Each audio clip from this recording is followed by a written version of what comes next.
শুক্রবার শুরু হচ্ছে কানপুর টেস্ট। বাংলাদেশ সময় সকাল 10টায় শুরু হচ্ছে। কানপুর টেস্ট শুরু হওয়ার আগে কানপুর টেস্টের উইকেটটা কেমন হতে যাচ্ছে আলোচনায় রয়েছে। বাংলাদেশ দলের একাদশে আসলে কোনো পরিবর্তন হতে যাচ্ছে কিনা। চেন্নাই টেস্টের উইকেটের চেয়ে কানপুর টেস্টের উইকেট একটু আলাদা। চেন্নাই টেস্টে লাল মাটির উইকেটে খেলা হয়েছে, কানপুর টেস্টে কালো মাটির উইকেটে খেলা হবে। সেখানে স্পিনাররা বাড়তি সুবিধা পাবে এবং বল চেন্নাই টেস্টের মতো বাউন্স হবে না, লো হবে। তার মানে বোঝাই যাচ্ছে একাদশে একটা বাড়তি স্পিনার নিয়ে খেলাবে দুই দল, যার কারণ কানপুর টেস্টের যে ট্র্যাক রেকর্ড সেই কথাই বলছে। বরাবরই স্পিনারদের সহায়তা করে থাকে এই উইকেট। বাংলাদেশ দল এই মুহূর্তে ব্যাকফুটে আছে। চেন্নাই টেস্ট হেরে কিন্তু বাংলাদেশ দল একবারে ব্যাকফুটে আছে। সেখানে একাদশও আসতে পারে অনেক পরিবর্তন।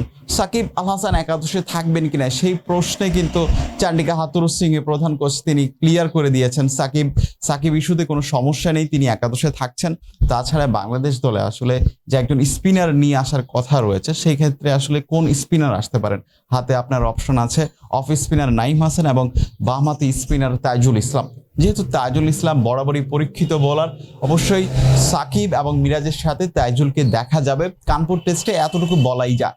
তাছাড়া টপ অর্ডারে কোনো পরিবর্তন আসতে যাচ্ছে কিনা বাংলাদেশ দলে। একটা সমালোচনা চলছে বাংলাদেশের টপ 6-এ, যেখানে দেখা যাচ্ছে 5জন ব্যাটারি হচ্ছে লেফট হ্যান্ডেড ব্যাটার। সেক্ষেত্রে কিন্তু অপোজিশনের প্ল্যানিং করতে খুব সুবিধা হচ্ছে। এই ব্যাপারেও হাথুরুসিংহে সিং কথা বলেছেন, তারা শুধু যদি পরিবর্তন করতে চান একেবারে উইকেট এবং কন্ডিশন বিবেচনায় শুধু টপ অর্ডারে পরিবর্তন আনতে চান। তাছাড়া এটা কোনো বিষয় না যে শুরুতে এতগুলো বাঁহাতি ব্যাটসম্যান। তবে মাহমুদুল হাসান জয়ের একাদশে থাকার সম্ভাবনা একেবারে উড়িয়ে দেওয়া যাচ্ছে না, যার কারণ আসলে টপ অর্ডারে সাদমান জাকিরের অধারাবাহিক পারফরমেন্স। হয়তো জাকির একটা স্টার্ট পেয়েছিল লাস্ট ইনিংসে, সেটা তিনি ক্যারি করতে পারেনি। একইভাবে আসলে সাদমানও স্টার্ট পেয়েছিল কিন্তু ইনিংসটা লম্বা করতে পারেনি। এটা কিন্তু এক ধরনের ক্রাইম। আপনি যখন 30-20-এর ঘরে শুরু পেয়ে যাবেন, তখন ইনিংসটাকে যদি 3 অঙ্কের ম্যাজিক ফিগারে না নিতে পারেন, সেটা কিন্তু আপনার জন্য ব্যর্থতা। মাহমুদুল হাসান জয় যদি স্পিনিং ট্র্যাক হয়, তার একটা বাড়তি সুবিধা, তিনি আসলে অফ স্পিন বলও করতে পারেন।